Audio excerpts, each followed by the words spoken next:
Hey guys, and welcome back to our review for properties of matter. Let's get started. Don't forget, your test is next class. Let's review. Looking at this picture, can you label all the phase changes?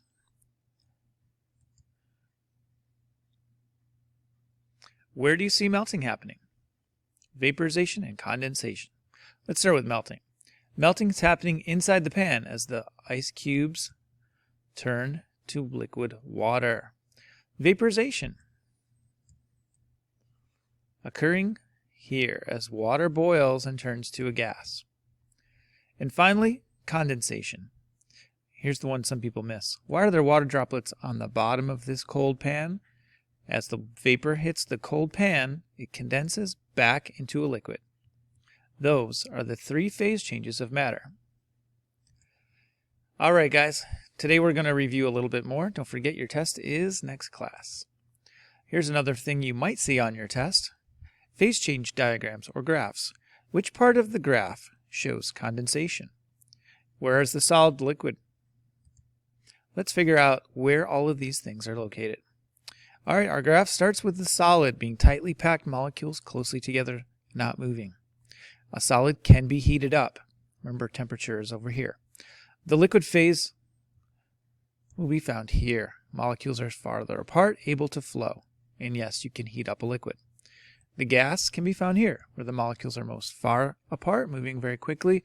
And yes, you can heat up a gas. Now let's look at the flat parts of the graph. These are the phase changes. This is where the temperature does not change at all. Melting is when a solid turns to a liquid. When a liquid turns to a gas, that's vaporization.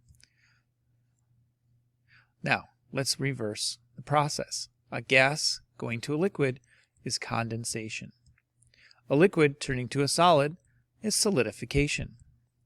Sometimes we use other words like freezing, and sometimes for vaporization we might say boiling, but the scientific terms are here on our graph. What kind of questions might we ask? Well, we might say, as a material turns from solid to liquid, what happens to the temperature? Solid turning to liquid is the melting point. At that point, the temperature does not change. It's surprising, but the temperature will stay the same. All the ice has to melt before we can turn that liquid into something that actually can change temperature. Similarly, at the boiling point, we are not changing temperature, so be careful about questions that say, what happens to a liquid as it turns to a gas? The temperature does not change. Here are some practice questions. Take a look, pause if you need to, and see if you can answer all of these questions. Feel free to use your notes. When you're ready, hit play, and I'll reveal the answers. Here we go.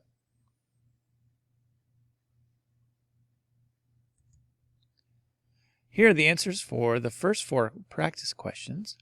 Be sure that you understand and remember the temperatures that are in Celsius. Ready to move on? Let's try a few more questions.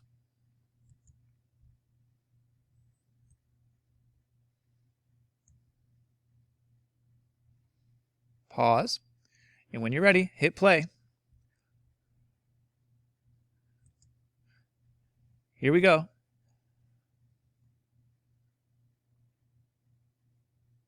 How'd you do? If you need to go back and review, please do that before you continue. Let's try the next set. Pause. Here we go.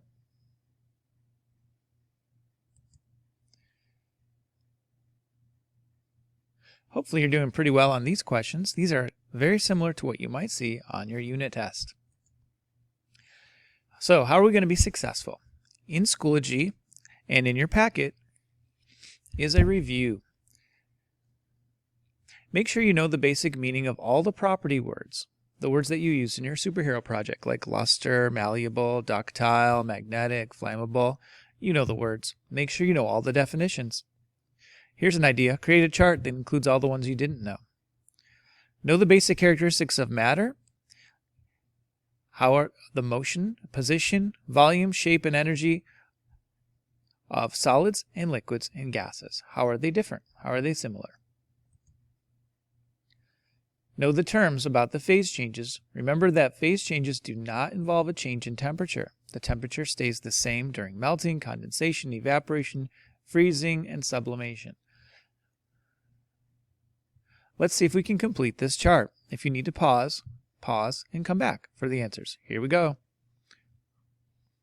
All right, solids have a definite shape. That means it stays the same. They also have a definite volume, and their energy would be considered the lowest of solid, liquid, and gas. The density, however, is high. There are many particles in a small space. Liquids do not have a definite shape. Shape changes, however, the volume stays the same. Medium energy and medium density. Gases do not have a definite shape. They do not have a definite volume. Their energy is the highest, and their density is low. Not many particles in that area. A plasma shares all the same characteristics as a gas. Plasma is the most common state of matter. It is a gas where we've added energy, which causes the gas to glow, like in the sun. Do you know the difference between physical and chemical changes? Take a minute, use P or C. P for physical, C for chemical. Here we go. Density is physical. Measuring things that you can see is a physical property. Flammability is a property that involves burning. Burning is chemical. Malleability means hitting with a hammer, and solubility means dissolving. These are both physical properties. You still have the same materials you started with. In the case of solubility, let's say it's salt and water. You still have salt and water. The boiling point is physical because it's still the same material you started with. If it was water, now it's boiling water turning to a gas. The word reacting tells you a chemical property is happening. Rusting is chemical. Freezing, again, is a physical property. It's still the same water. We've just turned it to ice. Measuring mass is a physical. Anytime we measure things, it's physical. Heating water, breaking your pencil, are both physical. Cooking is something we cannot undo. We've changed it chemically in a way that we can't get it back. Alka-Seltzer reacts with water to form effervescent bubbles. Cutting your hair is physical. Melting anything is physical. Scrambling, well, I would say chemical because I think that means I'm cooking that egg. If you're just scrambling it and mixing it up, I guess it's physical. So it depends what you think about when you think of that word, scrambling. Evaporation, all the phase changes are physical, all the phase changes. Anything to do with life or living things like digesting and growing are chemical. How'd you do? All right, try the next one here and then hit pause. Come back and see how you did. Here we go. All right, let's put the words in the correct spot. The gas is down here, tightly packed. Liquids are in the middle. Quick change of answer there. Sorry, guys. I was reading it too quickly. The solids, of course, are here, liquids and gases. Now let's fill in the phase changes. When a solid turns to a liquid, it melts. When a liquid turns to a gas, it vaporizes. A gas going back to a liquid is condensation. And a liquid back to a solid, solidification.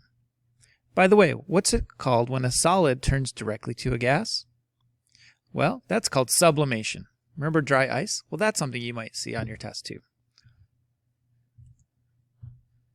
For the rest of the review, you can go ahead to Schoology. You will see directions for the week, which of course you should check in, make sure you're doing, and the properties of matter folder. Let's take a look at what that looks like here on Schoology. Okay, I've quickly clicked into Schoology and I can see there's some folders. I'm in the folder called Properties, Unit 2. Let's review for Unit 2. Quizlet, Kahoot, these are things you've seen before. Here's our copy of our review packet if you don't happen to have the packet with you. Let's look at this. Ticket for test retake, must score 100%. You're going to be taking your test soon. If you want to retake and get a higher score on your test, you're going to need to have a 100% score on this practice test. This can be easily accomplished by using your notes if you need to, and taking this as many times as you like. There's 25 questions.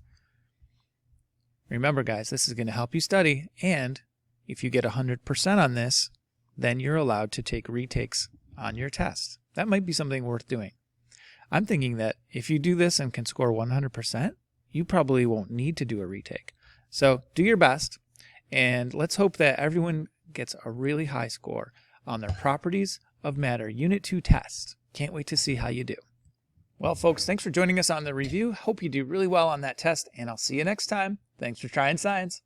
Bye.